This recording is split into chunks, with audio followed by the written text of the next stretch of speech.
విద్య ప్రభుత్వ పాఠశాలలు అందించే లక్ష్యంగా మేము పెట్టుకున్నాం.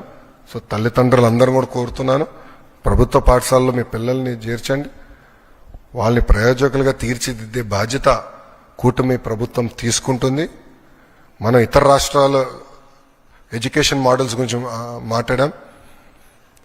1 year ఇవ్వండి, ఆంధ్ర మోడల్ ఆఫ్ ఎడ్యుకేషన్ ఏంటో చూపిస్తాం. మొత్తం డిపార్ట్మెంట్ కమిటెడ్గా మేము పనిచేస్తున్నాం.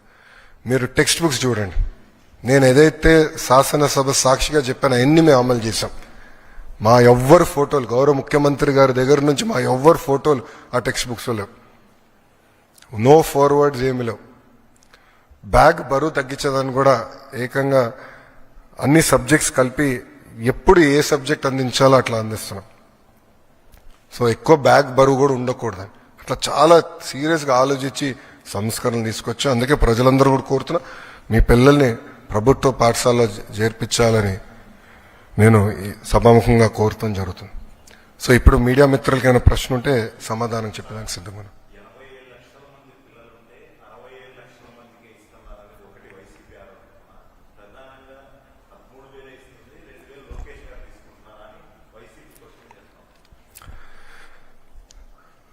నేను చూశాను, ప్రతిపక్షంలో ఉన్న పార్టీ నాపైన తీవ్రమైన ఆరోపణ చేసింది.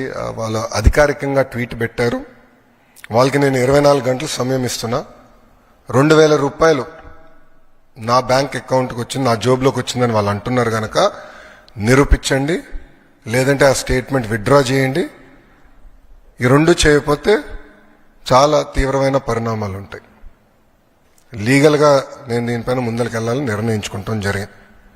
ఎందుకంటే ప్రజలు కూడా ఒకటి గుర్తుపెట్టుకోవాలి, వైకాపా పార్టీ అనేది ఒక అబద్ధాన్ని 100 సార్లు చెప్పి నిజం చేసేదానికి ప్రయత్నించే పార్టీ.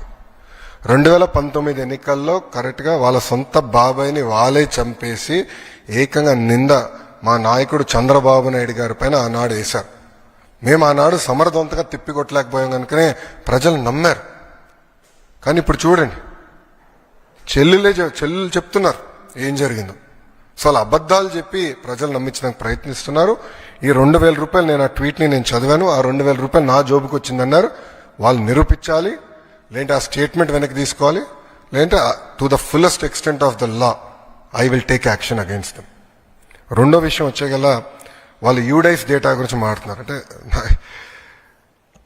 పాపం అక్కడున్న గతంలో పనిచేసిన విద్యాశాఖ మంత్రులు కనీసం బేసిక్స్ తెలీదు.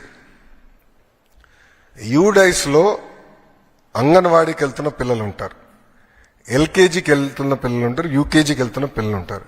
ఈ స్కీమ్ వాళ్ళకి వర్తించదు. నంబర్ 1. నంబర్ 2, గత ప్రభుత్వం GER గ్రాస్ ఎన్రోల్మెంట్ రేషియో చూపించేదాన్ని